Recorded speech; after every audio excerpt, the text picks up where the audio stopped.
L'Epica dell'Acqua si chiama così perché studiando quel luogo lì e studiando come viene gestito giorno per giorno ci siamo accorti che l'equilibrio uomo-natura viene dato da un lavoro costante, continuo e quotidiano, dall'idrovore, dagli agricoltori, dai pescatori che trovano il loro modo di stare lì. Considerate che è il territorio più giovane d'Italia, quindi deve ancora trovare un suo equilibrio probabilmente, però per strappare la terra all'acqua c'è bisogno di un lavoro costante e continuo, appunto un lavoro epico, un'epica quotidiana.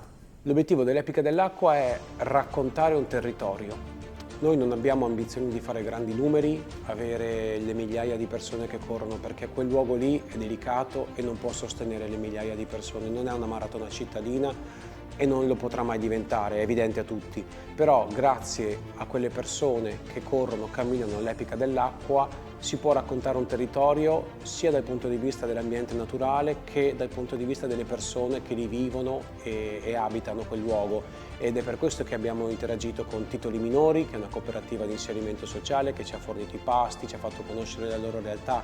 È per quello che noi abbiamo intercettato anche guide naturalistiche, ornitologi, perché l'habitat è fondamentale, però anche le persone che vivono quel luogo lì secondo me è un posto, dà qualcosa in più a chi si approccia a questo tipo di ambiente.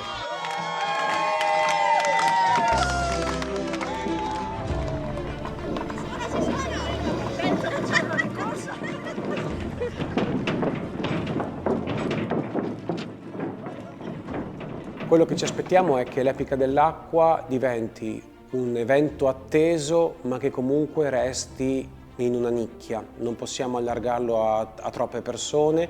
Ci aspettiamo però che di chiudere ogni anno sempre prima le iscrizioni. Sappiamo che quello che possiamo fare è questo: 30 km al giorno, 3 tappe, 3 luoghi da visitare, 3 luoghi in cui dormire. Più o meno ci funziona anche aver suddiviso così le tappe. La prima è quella della bonifica, grandi rettilinei, strade bianche, argini. La seconda è quella delle valli, si attraversano luoghi solitamente adibiti all'allevamento dei pesci o alla caccia. La terza parte è quello del grande fiume Adige che sfocia, la spiaggia e il giardino botanico di Porto Caleri. Questo è un format che probabilmente resisterà. Il numero del pubblico, il numero dei corridori che possiamo ospitare non cambierà di molto, poi ci saranno degli accorgimenti ogni anno, evidentemente il percorso un po' cambierà perché l'ambiente naturale ce lo impone. L'Epica dell'Acqua è un eco-trail e significa che l'unico motivo per cui si è espulsi dall'Epica dell'Acqua è perché si sporca l'ambiente che viene attraversato.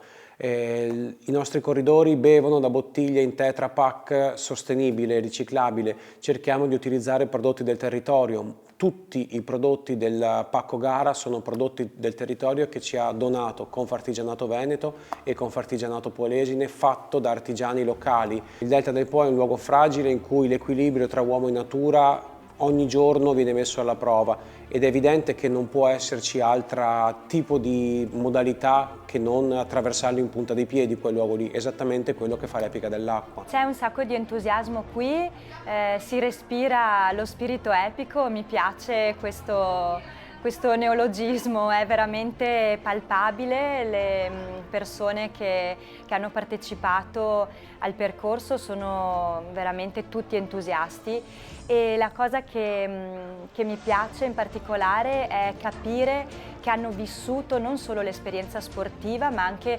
un'esperienza di immersione nella natura, in se stessi e questo dà sicuramente un valore aggiunto al progetto dell'Epica dell'Acqua che non è una semplice corsa o camminata nella natura ma è veramente una possibilità e un'opportunità di stare con se stessi 3 giornate in queste meravigliose terre del Delta del Po.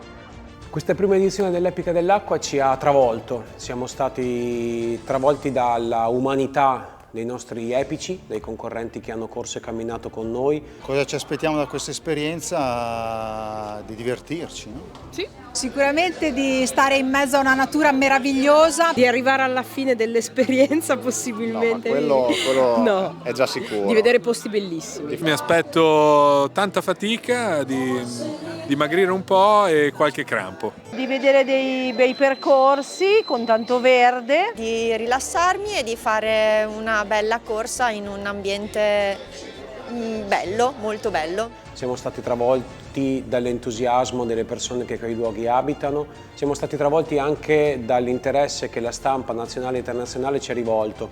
Adesso stiamo, come dire, facendo decantare tutta questa energia, questo entusiasmo.